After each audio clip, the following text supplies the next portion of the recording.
Oke, sekarang kita akan belajar bagaimana mengimplementasikan stack. Stack itu bisa jadi dapat dibentuk menggunakan list ataupun array. Nah, kali ini saya akan menjelaskan stack representasi array. Oke, seperti biasa, stack itu struktur data. Jadi kondisi awalnya pasti kosong. Gimana sih gambar stack yang kosong? Nah, seperti ini.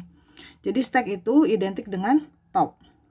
Biasanya first, sekarang kita namakan top. Nah, ini nama stacknya S, topnya kosong. Nah, ketika stack kosong, ini kondisinya. Ini gambarnya. Lalu muncul nih data baru seperti yang tadi. Muncul data baru yaitu sebuah elemen dipegang oleh pointer P. Nah, kasus kali ini stacknya representasinya singling list aja ya ceritanya. Nah, ketika ada data baru masuk, seperti biasa, kita akan lakukan insert. Nah, ketika kita insert ke stack, maka dia akan menjadi top. Kenapa jadi top? Wajar ya data pertama. Oke, jadi kalau saya gambarin tuh sekarang ini si A. Ini adalah topnya. Seperti itu. Oke, lalu muncul data baru lagi nih, si X.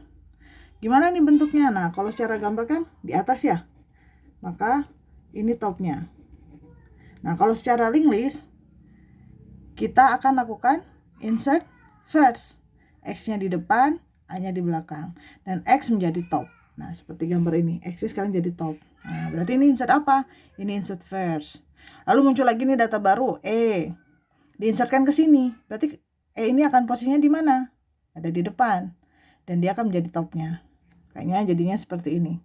Si E ada di depan dan E menjadi topnya. Jadi bayangin ini kalau tumpukan gelas. Ini tuh dasarnya. Nah, ini tuh ujungnya gitu. Terus gimana kalau delete? Nah, bayangin kita mau ngedelete si stack ini. Karena ini yang paling atas, otomatis ini yang kita delete. Nah, berarti gambarnya menjadi seperti ini. Sisanya X dan A, X menjadi top. Lalu kita delete lagi.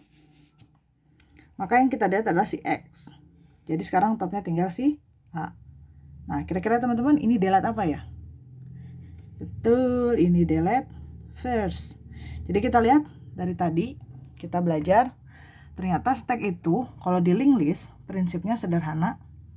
Hanya insert first ketika akan muncul data baru, kita lakukan insert first terus. Dan ketika mau delete, kita lakukan delete first. Jadi kemarin kita belajar berbagai macam jenis insert dan delete. Sekarang di stack kita hanya butuh implementasi insert first dan delete first. Nah, nama atau istilah di dalam stack untuk memasukkan data itu namanya push. Tambah data itu push, namanya insert first kalau kita belajar sebelumnya.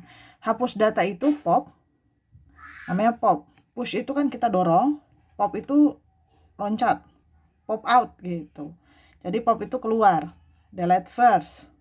Nah, berarti karena stack itu hanya melibatkan push dan pop, apa saja sih primitif yang harus kita bikin, implementasi apa yang kita harus bikin. Jadi nanti di stack.h-nya itu pertama pasti ada struktur data tentu, yang kedua create stack. Tetap harus ada ya, create stack dulu, lalu kita mengalokasikan data baru. Nah, si data ini kita push ke dalam stack atau si stacknya kita pop. Dan ada primitif-primitif lain seperti show, searching, dengan konsep stack yang akan saya ajarkan di video selanjutnya.